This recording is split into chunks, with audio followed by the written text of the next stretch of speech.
नमस्कार, मैं हूँ रूबी और आप सभी का स्वागत है दिन भर की खबरों में। चलिए आज की प्रमुख हेडलाइंस पर एक नजर डालते हैं। पहलगाम में आतंकी हमले के बाद जम्मू कश्मीर विधानसभा का विशेष सत्र आज। ओवैसी की पाकिस्तान को धमकी, हमारा मिलिट्री बजट तुमसे ज्यादा। सपा सांसद रामजी लाल सुमन बोले, सरकार मेरी हत्या करना चाहती है। पाकिस्तानी मंत्री का भारत को धमकी, पाकिस्तानियों को भारत न छोड़ने पर हो सकती है जेल। मध्य प्रदेश में वैन गिरी कुएं में 12 की मौत। प्रयागराज में शिक्षा निदेशालय में लगी आग, 5000 फाइलें जलकर राख। जेएनयू छात्र संघ चुनाव में लेफ्ट कैंडिडेट की जीत। कनाडा में कार ने भीड़ को रौंदा, 11 की मौत। आईपीएल में आज गुजरात का राजस्थान से भिड़ंत। आप सभी का एक बार फिर से स्वागत है देश और दुनिया की खबरों में। खबरों में आगे बढ़ने से पहले आप सभी से रिक्वेस्ट है, अगर आप हमारे चैनल पर पहली बार आए तो सब्सक्राइब करें और अगर फेसबुक पर देख रहे हैं तो फॉलो करें। चलिए खबरों को विस्तार से जानते हैं। पहलगाम में आतंकी हमले के बाद जम्मू कश्मीर विधानसभा का विशेष सत्र आज। जम्मू कश्मीर विधानसभा में एलजी मनोज सिन्हा ने विशेष सत्र बुलाया है। इस बीच हुर्रियत नेताओं ने कहा है कि इस हमले की सजा बेकसूर कश्मीरी को न दी जाए। 22 अप्रैल को पहलगाम की बैसरन घाटी में हुए आतंकी हमले में 26 टूरिस्ट की मौत हुई। जम्मू कश्मीर में अब तक 10 आतंकवादियों के घरों को ब्लास्ट में उड़ा दिया गया है। एनआईए इस हमले की जांच कर रही है। चलिए देखते हैं अगली खबरों को। ओवैसी की पाकिस्तान को धमकी, हमारा मिलिट्री बजट तुमसे ज्यादा। पहलगाम आतंकी हमले को लेकर असदुद्दीन ओवैसी ने कहा कि पाकिस्तान खुद को न्यूक्लियर पावर बताता है। उनके नेता परमाणु युद्ध की धमकी दे रहे हैं, लेकिन उन्हें याद रखना चाहिए कि अगर किसी देश में घुसकर मासूम लोगों को मारोगे तो कोई खामोश बैठने वाला नहीं है, जवाब मिलेगा।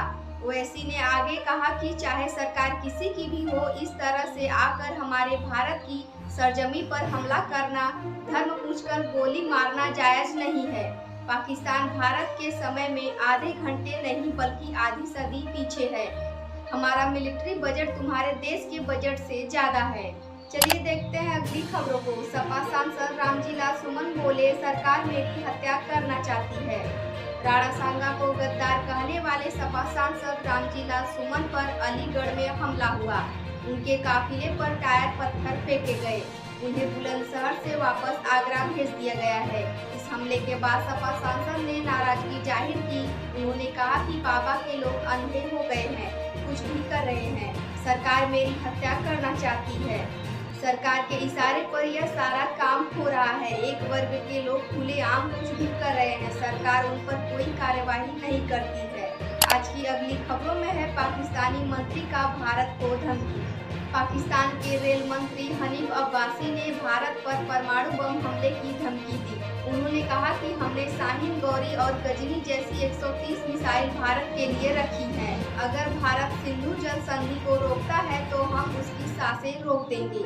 भारत को युद्ध के लिए तैयार रहना होगा। पाकिस्तान के परमाणु हथियार सजाने के लिए नहीं रखे हैं, बल्कि हमने देश भर में परमाणु हथियार कई ठिकानों पर छुपा कर रखे हैं। आज की अगली खबरों में है पाकिस्तानियों को भारत न छोड़ने पर हो सकती है जेल। केंद्र सरकार ने पाकिस्तानी नागरिकों के लिए नोटिस जारी किया है।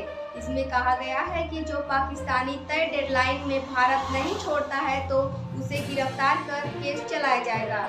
ऐसे नागरिकों को 3 साल जेल या 3 लाख जुर्माना या फिर दोनों का सामना करना पड़ सकता है। अब तक 537 से ज्यादा नागरिक पाकिस्तान लौट चुके हैं। सरकार की तरफ से मेडिकल वीजा वालों के लिए भी 29 अप्रैल तक डेडलाइन तय की गई है।